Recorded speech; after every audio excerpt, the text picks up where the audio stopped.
December 7, 1972, West Berlin, Germany. Construction crews were operating heavy excavators near the Lehrter station. Suddenly, a worker signaled for a full stop. He pointed to the dirt. There were bones in the trench. Human remains lay just a few meters below the surface. Two skeletons rested side by side.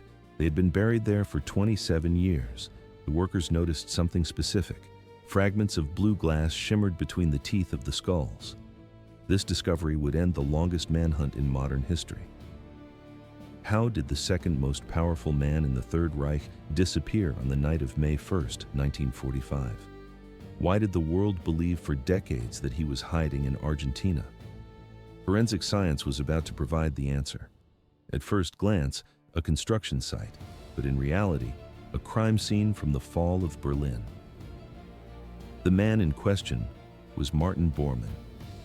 Adolf Hitler called him his most faithful comrade. For years, intelligence agencies tracked ghosts across South America. They looked for him in the jungles and the cities. They found nothing. The footage from the site shows investigators brushing away the soil. The bones were old, but they held the truth. There was no mistake. Events accelerated. In 1998, authorities ordered a DNA test. They compared the remains to a living relative. The results were absolute. The shadow behind the Führer never reached South America. He died in the ruins of Berlin while trying to escape the Soviet encirclement. The sound of the excavator stopped, and a mystery died with it. The story ended here. June 17, 1900. Wegeleben, Kingdom of Prussia. Martin Ludwig Bormann was born into a lower middle-class family. His father worked as a simple post office clerk. The small apartment was cramped. The air smelled of coal smoke and cheap tobacco. Nothing in this humble upbringing suggested he would eventually control access to the most feared leader of the 20th century. Bormann started his career in the dirt. In 1922, he joined the Freikorps, a violent paramilitary organization. He balanced this with a job as a manager on a large farm. He oversaw laborers and kept meticulous ledgers. But in 1924, his name appeared in criminal records for the first time. The transition from administrator to criminal was fast. March 17, 1924.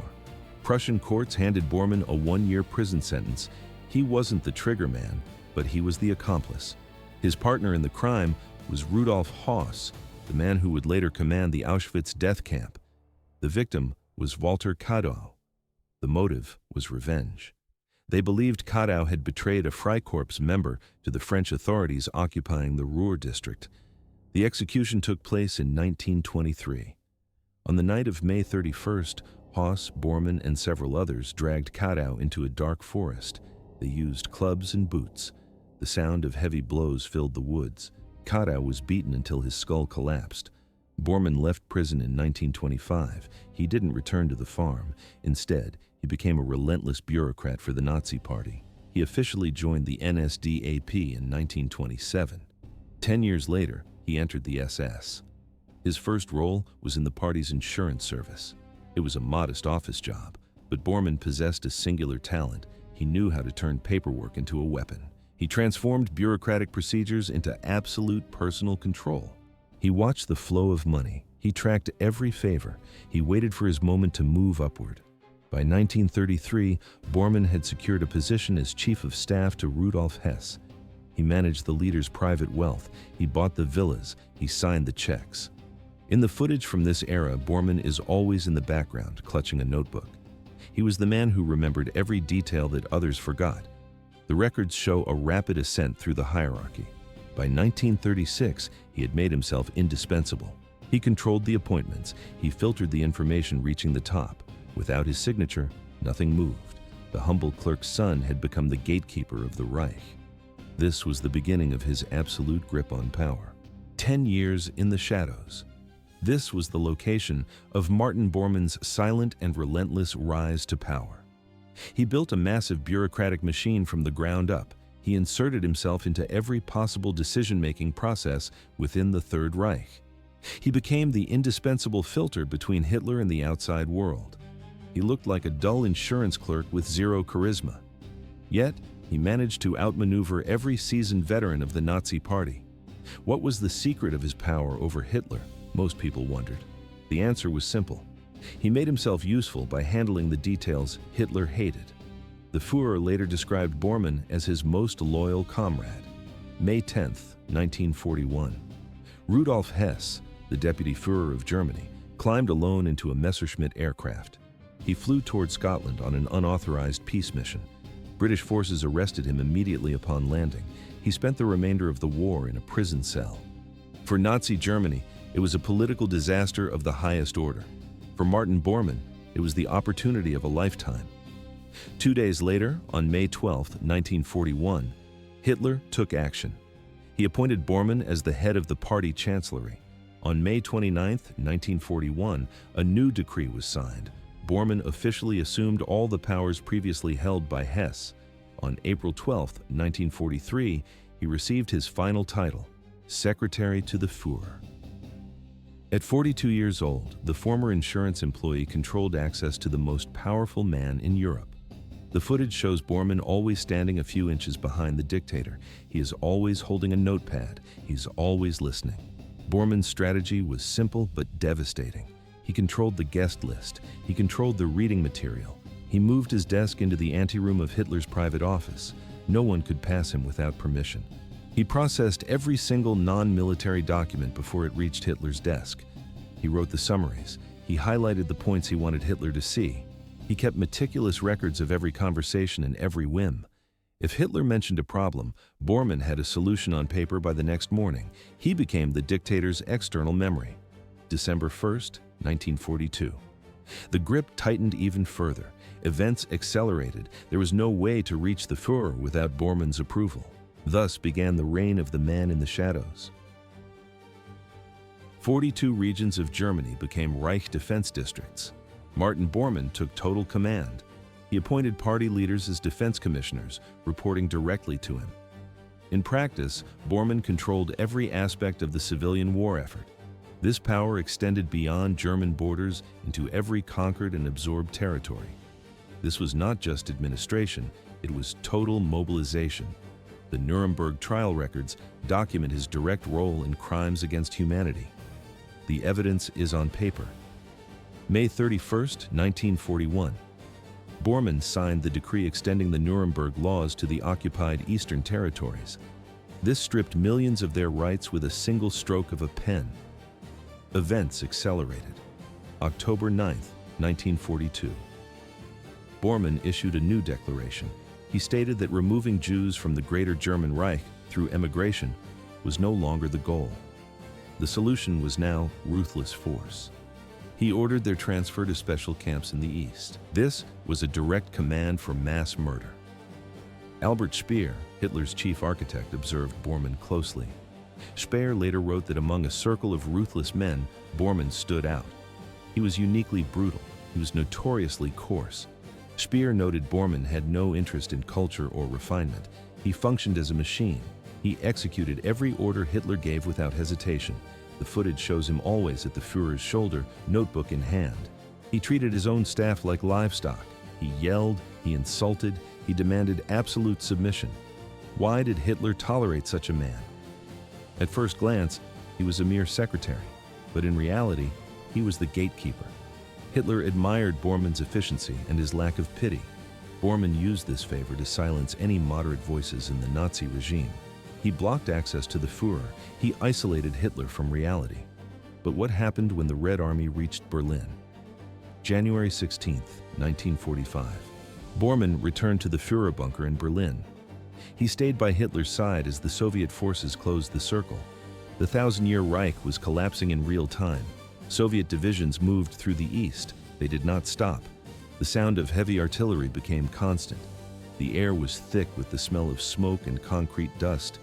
In the bunker, the walls vibrated from the impact of shells. Bormann continued to send telexes and issue orders to armies that no longer existed. He watched the maps as the red lines moved closer to the city center. There was no turning back. April 29, 1945, 4 in the morning. Inside the suffocating concrete walls of the Reich Chancellery bunker, Adolf Hitler dictated his final will. 4 men stood in the cramped room to witness the document. Wilhelm Burgdorf, Josef Goebbels, Hans Krebs, and Martin Bormann watched as the dictator signed the papers. Hitler called Bormann his most faithful party comrade. He officially named him the executor of his entire estate. That same night, a small ceremony took place. Hitler married Eva Braun in a rushed civil wedding. There was no music or celebration, only the sound of Soviet artillery shaking the ceiling. On the afternoon of April 30th, the end arrived. Hitler and Braun entered a private room and committed suicide. Braun swallowed a cyanide capsule. Hitler fired a pistol into his own head. The scene was grim. Soldiers carried the bodies up the stairs to the Chancellery garden. They poured gasoline over the remains and set them on fire. In the frame, thick black smoke rising over the ruins of Berlin. According to Hitler's final written instructions, Bormann was promoted to party minister. This confirmed his status as the highest-ranking official in the Nazi party. But power meant nothing in a collapsing city. Bormann and Goebbels tried to open negotiations with the Soviet commanders. They sent a message through the lines. The response was immediate and final. Only unconditional surrender would be accepted. There would be no deals. May 1st, late evening. The remaining survivors in the bunker prepared for a mass breakout. Bormann took nominal command of the group. The plan was high risk. They intended to move through underground tunnels to reach the subway line. From there, they would travel to the Friedrichstrasse station and emerge near the Spree River. The objective was to force a crossing at the Weidendammer Bridge and break through the Soviet encirclement. 2,300 hours. Bormann stepped out of the Führer bunker for the last time. He was not alone.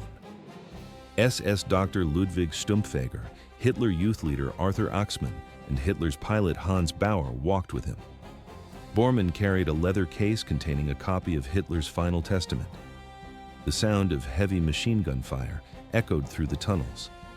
The group moved on foot. They navigated the dark subway tracks until they reached Friedrichstrasse. When they emerged into the ruins, the air was hot from fires. They reached the Weidendammer Bridge and saw a Tiger tank. The men crouched behind the massive steel hull, using it as a shield to cross the river. Sudden impact. A Soviet anti-tank shell hit the Tiger. The explosion was deafening. The blast threw Bormann and Stumpfegger to the ground. Dust and shrapnel filled the air. They crawled through the debris, dodging fire. It took 3 attempts to finally reach the other side of the water. The escape continued into the dark. Axmann and his companion walked along the railway tracks toward Lehrter station. The night was dark. At the station, Axmann decided to split up and head in the opposite direction. He encountered a Red Army patrol blocking his path. He turned back immediately. On a bridge near the station, he looked down. 2 bodies lay on the ground. The moonlight hit their faces. Axmann identified them as Martin Bormann and Ludwig Stumpfegger. But the bodies were gone when investigators arrived. No remains were recovered from the site. This was the start of a mystery that lasted decades. July 1946, Munich, Germany. Jakob Glass, Bormann's former driver, made a statement to the authorities. He claimed he had seen his old boss walking through the city streets. It was the first of many reports. Where was Martin Bormann? At first glance, he died on that bridge. But in reality, the world believed he had escaped. The post-war period was chaotic. Contradictory reports flooded intelligence agencies. Sightings were reported in Argentina, Spain, and across South America. The hunt for the ghost began. Intelligence officers placed Bormann's wife under constant surveillance. They waited for a letter, a phone call, or a secret meeting. Nothing happened. November 20th, 1945. The Palace of Justice in Nuremberg. The International Military Tribunal began the trial of the century. 1 chair remained empty. The court had no proof of Bormann's death. Under Article 12 of the Charter, the tribunal proceeded to judge him in absentia. Public notices appeared in newspapers. Radio broadcasts announced the charges throughout October and November. The world was officially looking for him. The indictment was heavy. Bormann faced counts 1, 3, and 4. The charges included conspiracy to wage aggressive war, war crimes, and crimes against humanity.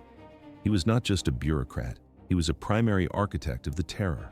47 survivors took the stand. One by one, they testified against the empty chair. They detailed his role in the persecution of Jewish citizens. They presented evidence of his leadership in the slave labor programs. The archives showed his signature on orders for mass executions. The footage shows prosecutors laying out stacks of signed documents. October 1st, 1946. The verdict was ready. The judges found him guilty of war crimes and crimes against humanity. The sentence was death by hanging. But there was no one to lead to the gallows. The search continued. Events accelerated as the Cold War began, but Bormann remained a shadow. Thus ended the trial of a ghost. 1964. The West German government placed a price on a ghost, 100,000 German marks for any information leading to the capture of Martin Bormann. The Nazi hunter Simon Wiesenthal remained convinced the high-ranking official was hiding in South America. Rumors spread across the globe. Sightings were reported in Australia, Denmark, and Italy. Informants claimed to see him in Argentina, Paraguay, and Brazil. How did the most wanted man vanish? Theories ranged from the strategic to the absurd. Some believed he was a millionaire in South America. Others claimed he was hiding in an Italian monastery under the protection of the Vatican. Reinhard Gehlen, the former chief of German military intelligence on the Eastern Front, added fuel to the fire.